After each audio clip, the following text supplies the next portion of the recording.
ఈరోజు మనం షిరిడీకి దగ్గరలో ఉన్న కొన్ని ఇంపార్టెంట్ ప్లేసెస్ని అయితే చూడడానికి వచ్చామన్నమాట. అందులో ఒకటి మన కృష్ణేశ్వర లింగం అనమాట. ఇది 12 జ్యోతిర్లింగాలలో 12వ జ్యోతిర్లింగం అనమాట.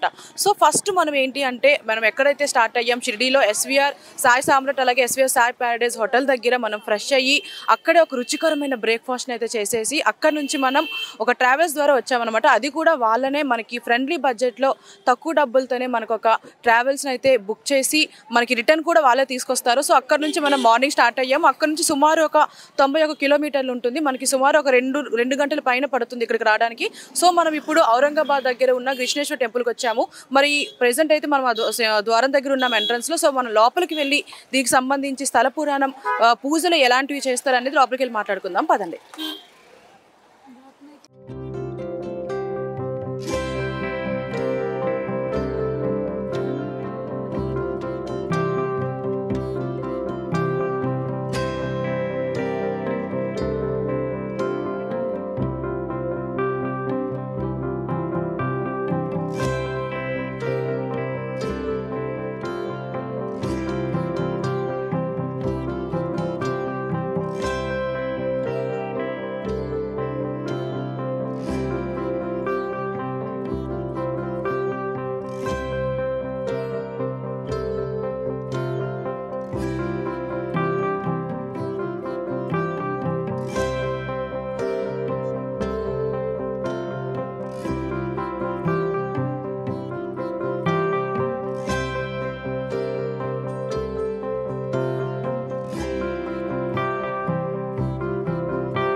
హరహర మహాదేవ శంభో శంకర.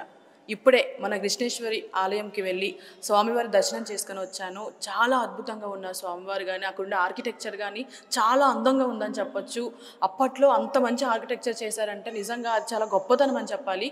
ఇప్పుడే స్వామివారి దర్శనం అయితే అయ్యింది. కాకపోతే లోపలికి మనకి కెమెరా ఎలో లేదు కాబట్టి దాని పక్కనే ఉన్న దానిని పోలిన ఇంకొక ఆలయమే పక్కనే ఉందన్నమాట. సో అక్కడికైతే వచ్చాను. మన ముందు ఇప్పుడు శివయ్య ఉన్నారనమాట. సో దాన్ని పోలినట్టే ఉంటుంది కాబట్టి ఒకసారి మీరు కూడా దర్శనం చేసుకొని మన స్వామివారి దండం పెట్టుకోండి.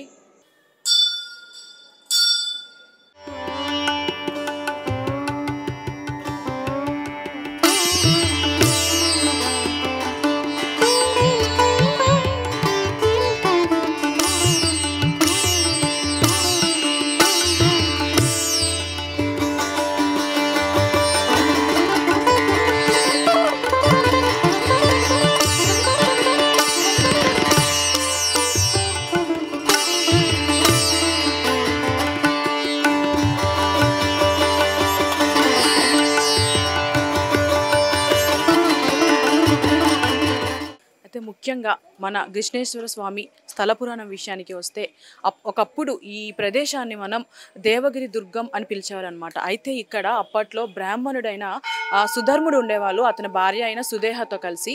సో అయితే వాళ్ళిద్దరూ కలిసి ఎంతో అన్యోన్యంగా ఉండేవాళ్ళు.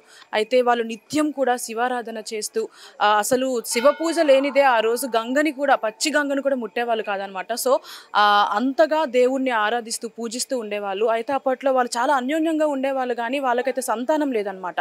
సో ఈ విషయం సంతానం లేదు అన్న విషయంతో బాధపడుతూ మన సుధర్ముడి దగ్గరికి వెళ్ళి సుదేహ వచ్చేసి నా చెల్లెలైన గీష్మాని పెళ్లి చేసుకో అని కోరింది. అయితే దానికి మన సుధర్ముడు ఒప్పుకోలేదనమాట. ఎందుకు అని అంటే నేను వేరే వాళ్ళని అయితే చేసుకొని సంతోషంగా ఉండలేను, నేను నీతోనే ఉంటాను, పిల్లలు లేకపోయినా పర్లేదు అని చెప్పినా సరే ఒప్పుకోలేదు. అలాగే ఆయన చెప్పిన విషయం ఏంటి అంటే ఎంత సొంత అక్క చెల్లెలైనా సరే సవతిపోరు ఉంటుంది. సో ఇద్దరికి గొడవలు అవుతాయి, అది ఎప్పటికన్నా సరే మనకి హాని కలిగి కలిగిస్తుంది అని అంటే దానికి సుదేహ వచ్చేసి మేము సొంత అక్క చెల్లెలమే కాబట్టి మా ఇద్దరి మధ్య ఎటువంటి గొడవలు ఉండవు, నీకు మాట ఇస్తున్నా అని సుధర్ముడిని అయితే కోరుతుందనమాట. సో ఇంకా వేరే దారి లేక సుధర్ముడు కూడా గీష్మని పెళ్లి చేసుకోవడానికి ఒప్పుకుంటాడు. అయితే గీష్మకి సుధర్ముడికి పెళ్ళైన కొంతకాలం తర్వాత వాళ్ళిద్దరికి సంతానం అయితే ప్రాప్తిస్తుంది. వాళ్ళ సంతానం కూడా ఏంటి అంటే ఎంతో విద్యావంతులు అవుతారు. అయితే పిల్లల్ని చూసి అక్కడున్న ప్రజలు కూడా సుధర్ముడిని అలాగే గీష్మని కూడా పొగుడుతూ ఉంటారనమాట. అయితే దీన్ని సుదేహ చూసి, అంటే మొదటి భార్య ఎవరైతే ఉన్నారో సుదేహ చూసి దాన్ని ఓర్వలేక వాళ్ళ సంతానం ఎవరైతే ఉంటుందో గీష్మకి పుట్టిన సంతానం, ఆ సంతానం తీసుకెళ్లి శివతీర్థంలో అయితే చంపేసి పడేస్తుంది అనమాట. అయితే ఈ విషయం గీష్మకి అయితే తెలియదు. ఇలా సంతానాన్ని చంపేసి శివతీర్థంలో పడేసిన విషయం అయితే గీష్మకి తెలియదు. అయితే ఈ విషయం తెలియక తన దేవుడు ఎవరైతే ఉన్నారో నిత్యం ఆరాధిస్తూ ఉండే దేవుడు ఎవరైతే శివుడిని ప్రార్థిస్తూ నన్ను ఇలాంటి స్థితికి తీసుకొచ్చావు అంటూ కూడా చాలా బాధతో నిలదీస్తూ ఉంటుందన్నమాట శివుడిని. అయితే శివుడు సాక్షాత్తుగా ప్రసన్నుడయ్యి ఆవిడ ముందు మన గీష్మ ముందుకి వచ్చేసి ఇలా చెప్పడం జరిగింది. అంటే జరిగినదంతా కూడా వివరించడం జరిగింది గీష్మకి. అయితే నీ పిల్లలు చనిపోవడానికి కారణం నీ తోబుట్టు అయిన నీ సుదేహనే ఇట్లా చేసిందని చెప్పడంతో వెంటనే శివుడు కూడా ఏం చెప్తాడంటే తన త్రినేత్రంతో సుదేహని భస్మం చేయాలి అని చూస్తాడు. అయితే అప్పుడు గీష్మ వచ్చేసి తన తోబుట్టువు కాబట్టి నీ దర్శన భాగ్యం కలగడానికి కారణం కూడా తనే కాబట్టి తన్ని వదిలేయమని కోరుతుంది. అయితే దానికి బదులుగా ఎవరైతే తన సంతానంని కోల్పోయిందో పిల్లల్ని తనకి ప్రాణంతో ముందుకు తీసుకురావడం జరిగింది. అయితే అలాగే శివుడు ఇంకొక వరం కూడా కోరుకో అని అడిగితే నన్ను నిత్యం కలియుగం అంతం వరకు కూడా నా పేరుతో నిన్ను కొలుస్తూ ఉండాలి, పూజిస్తూ ఉండాలి అని మన గీష్మ అయితే కోరుతుందనమాట. అప్పటి నుంచి కూడా శివుడు స్వయంభుగా ఇక్కడ మన ఔరంగాబాద్లో ఉన్న ఈ దుర్గం, అప్పట్లో దేవగిరి దుర్గం ఏదైతే పిలువబడుతుందో ఆ ప్రదేశంలో గ్రష్ణేశ్వరుడుగా పిలువబడుతున్నాడు. కాలయమైన ఇప్పుడు మనం కృష్ణేశ్వరుడు అని పిలుచుకుంటున్నాం అనమాట. ఇది మన ఆలయ స్థల పురాణం.